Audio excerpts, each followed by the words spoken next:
Welcome back to Scary Night Tales. Tonight, we dive into the story of a struggling young man who stumbles upon a seemingly innocent opportunity. A sleep study offering $5,000 to participants. Sounds too good to be true, right? Well, what starts as a way to escape life's burdens quickly spirals into a nightmare, blurring the lines between dreams and reality. But before we dive deeper into this tale, don't forget to like, subscribe, and share your thoughts in the comments. We love hearing what you think about these stories. Your support keeps the darkness alive.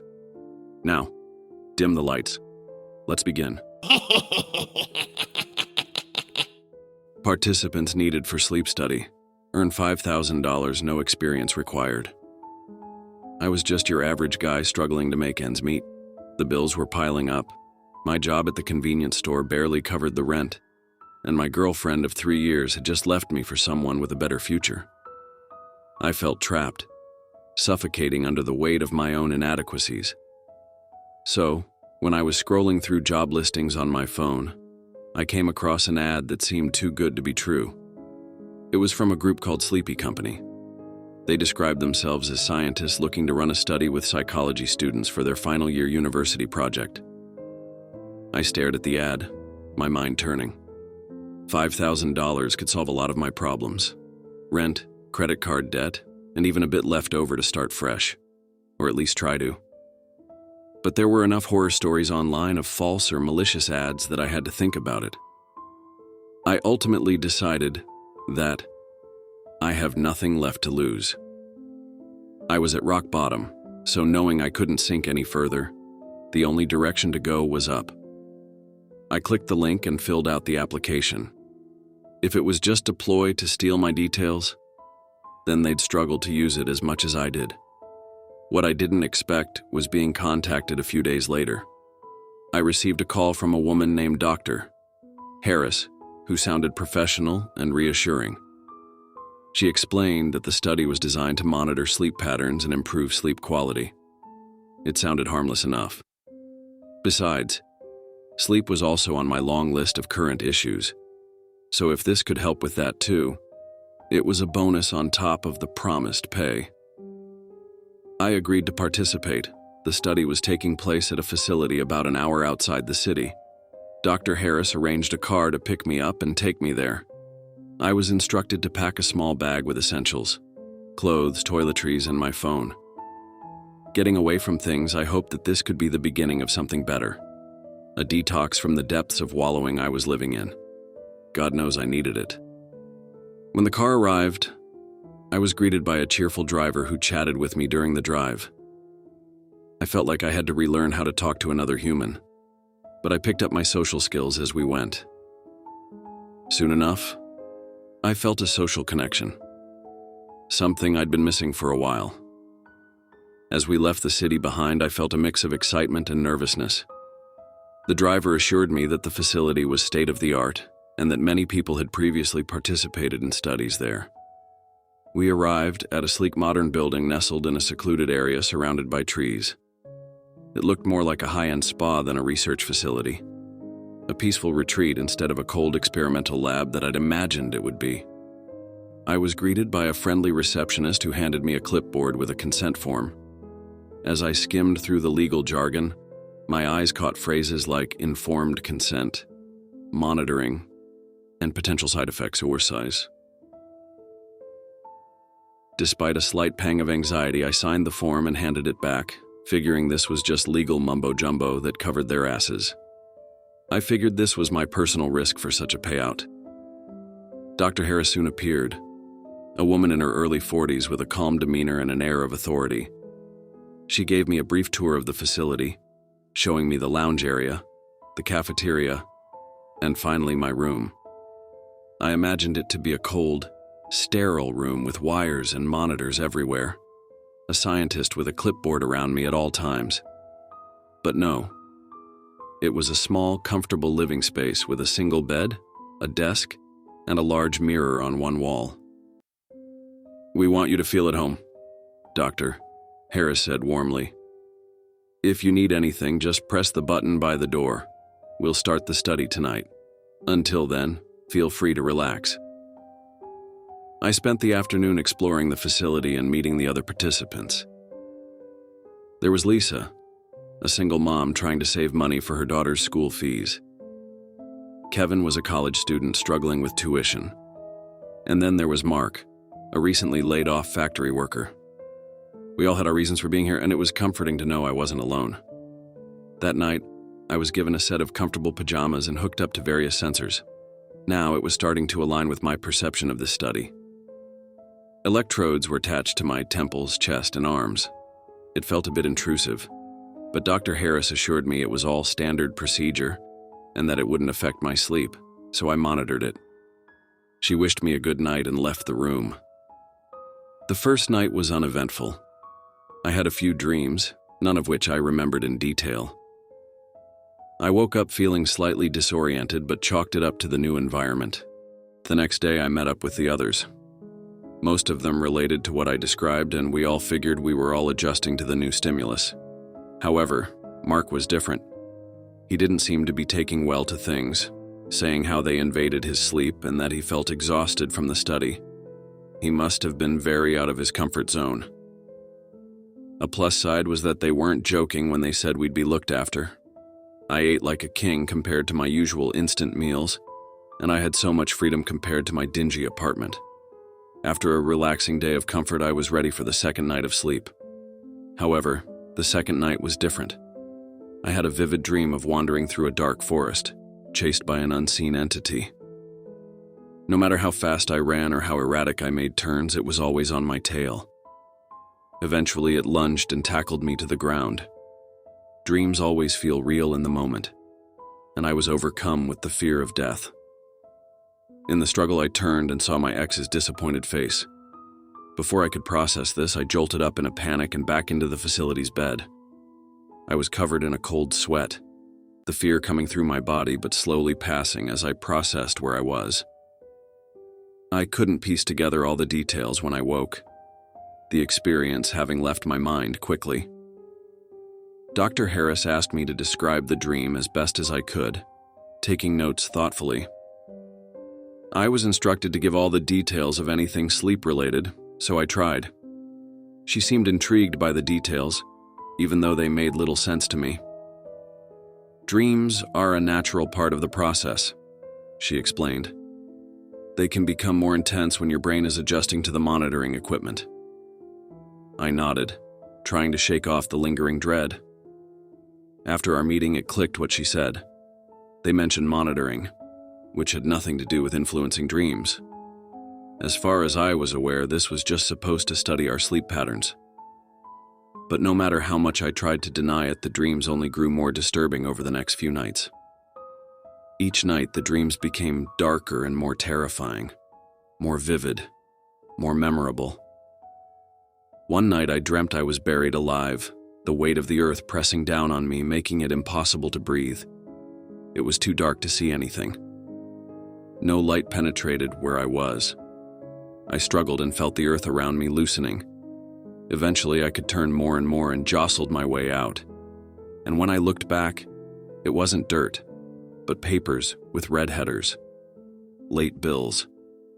I awoke out of breath, feeling pressure release from my chest as I shot up. Another night, I was trapped in a burning building, the heat and smoke suffocating. When I turned, I saw that it was my childhood home. Though I made it out, the screams from within told me I'd left behind what was valuable to me.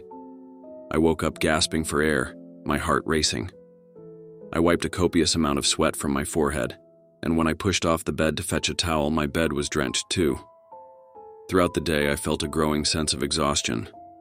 The other participants seemed to be experiencing similar issues.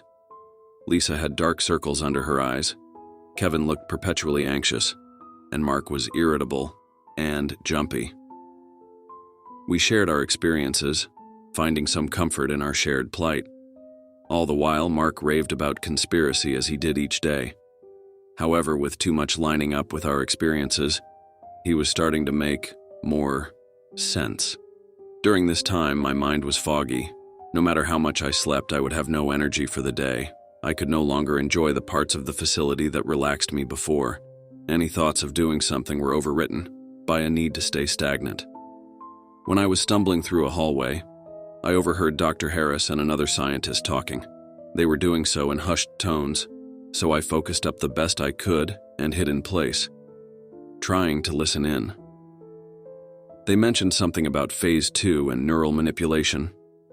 My curiosity piqued, and my mind fighting to remain focused through the lingering fatigue, I decided to investigate further. That night after the lights went out, I snuck out of my room and made my way to Dr. Harris's office. I was weary of footsteps and the lurking scientists who were setting up for work. However, I also had to battle the footsteps that weren't real. My mind was playing tricks on me, an enemy to my goal from the exhaustion weighing on me.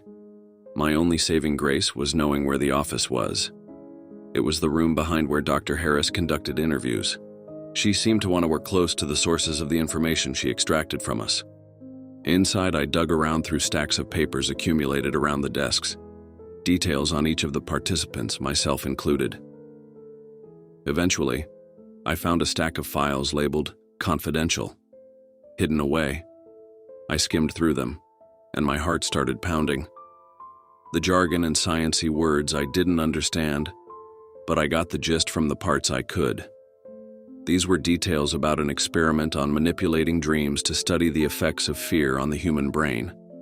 The title and logo at the top did not match the advertisement for this place.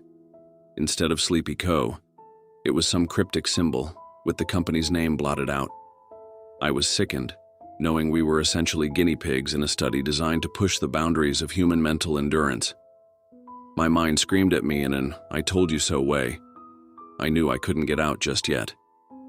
My phone was still in the room, and all the scientists and workers were up and about.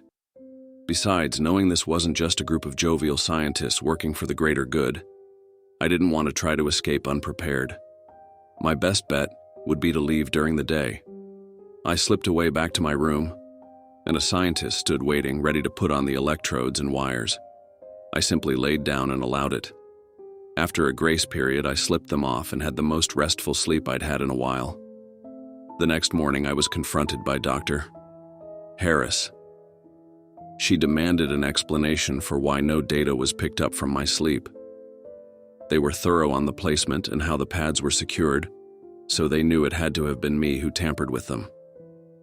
The intimidating part was how calm she remained while hitting me with the coldest stare. I was caught off guard, and since I'd just woken up, my mind was hazy for an excuse. So instead, I jumped straight into the accusations. "I saw the papers. This isn't some innocent sleep study. You're using us," I asserted. Her face calmed, wearing the confidence of her actions. "You signed the consent form. You agreed to participate in this study. We're simply observing the effects." "The effects?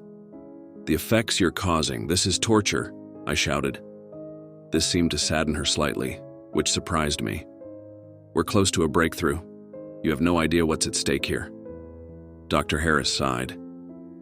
I did not care for her study, especially since I was the guinea pig, something to be used for a cause I knew nothing about. So I stormed out, determined to leave the facility. But when I tried to open the main door, it was locked. Dr. Harris signaled to someone and they ran off and did something. I picked up what it was as soon as I looked at my phone. The signal bar drained until it was utterly useless. The friendly receptionist was nowhere to be found. It was just the subjects and the scientists. Panic set in as I realized we were trapped. Being captive left me no choice. There was nowhere to run, nowhere to hide. So I was resigned to my room, now under constant watch. They simply told the others that I was being observed during the day to test an anomaly, and the look I was shot told me to keep with the story. As soon as we were to turn in, the others who were none the wiser went to their rooms. My arms and legs were strapped down, making it impossible to take the tendrils of the nightmare machine off. That night, the dreams crossed a line. I was in my room. But it wasn't my room. The walls were covered in dirty handprints, and the mirror showed a reflection that was me but moved autonomously. Worst of all, it could talk.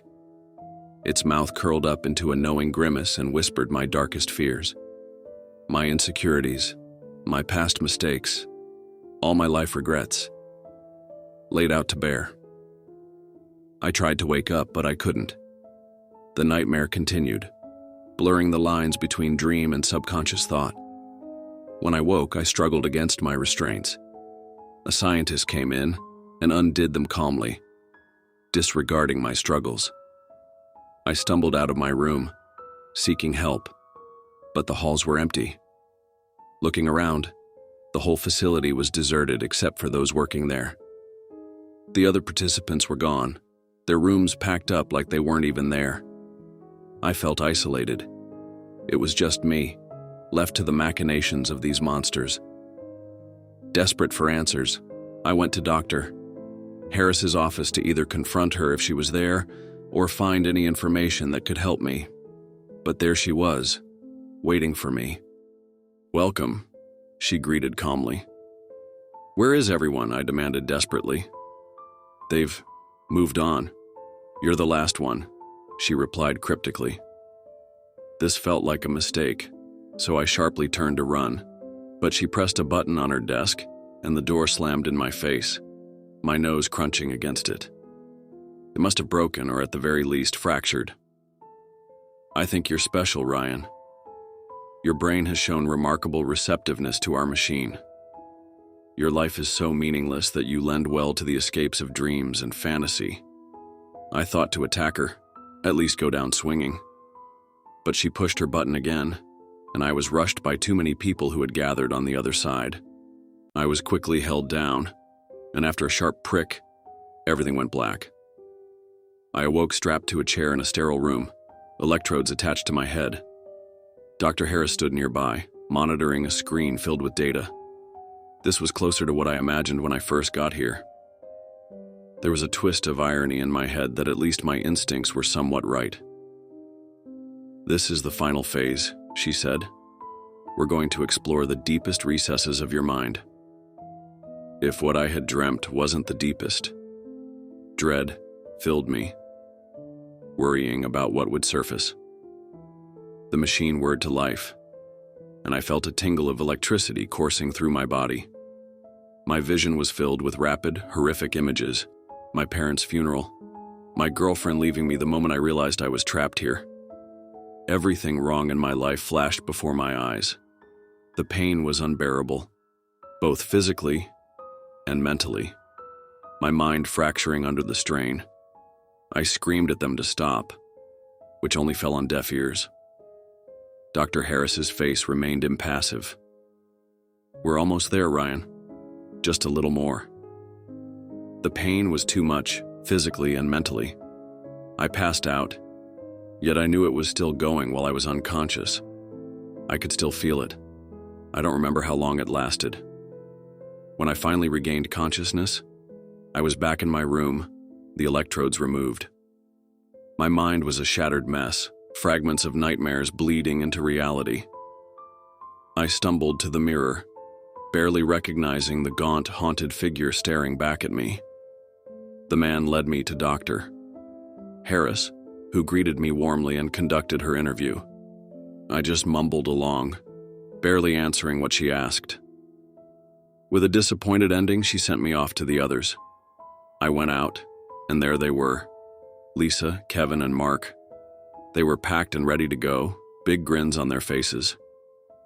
"I'm sad to leave this place. It's so nice here, but I'm happy to get back to my kids," Lisa said, enthused. This snapped me into the moment. Swirls of thoughts and confusion, mixing around in my head. One of the scientists placed a hand on my back and I flinched around. He looked at me, confused at my reaction, and held my bag, which was already packed with my things. "Oh, you were late, so I packed everything up for you. Sorry for startling you," he stuttered. This was a far cry from the menacing demeanor they all had, and the almost militaristic actions they synchronized with. Dr. Harris approached. "Your sleep was the most disturbed of everyone's. You should get that checked out. I can recommend a facility that specializes in that," she mused. She promised to email me the details and left to return to her office. I just coasted through my goodbyes with the other participants and was let out by the friendly receptionist. I left, floating on an air of uncertainty and dread. When I got home, I was no closer to knowing than when I left that office. All I knew was when I rubbed my nose to itch it, I was stung with a pang of pain. I saw down in my apartment autopilot landing me back in front of my computer, ready to decompress with whatever entertainment I could find, anything to get my mind off things, when my email dinged with a notification. It was from Dr. Harris. It was a recommendation for another sleep study. This was headed by a different doctor in a different location. It offered $10,000 for participation, which not long ago would have made my mouth water at the prospect. She noted that they work with people with troubled sleep and that they could go deeper into my sleep to find what makes me tick, which was a disturbing way to phrase it. But what disturbed me most was the header. No facility name was mentioned, but their logo was all too familiar. It was the same one on the notes I found in Dr. Harris's office. Or did I find it? I was still questioning what was real and what wasn't, but it was too much of a coincidence to deny. I instantly deleted the email and blocked all correspondence from Dr. Harris. I'm still haunted by the nightmares. Even without the machine, I still occasionally get vivid dreams of cryptic scenarios that echo my day-to-day struggles. It followed me home, a shadow lurking at the edges of my subconscious. But there's nothing I can do about it. Hey police, a strange woman gave me nightmares about my inadequacies. Why yes, I did sign a paper saying they could do it. Why do you ask? It's preposterous. I can't escape it and can never go after them for it. But hey, in the end of the day, at least I got paid.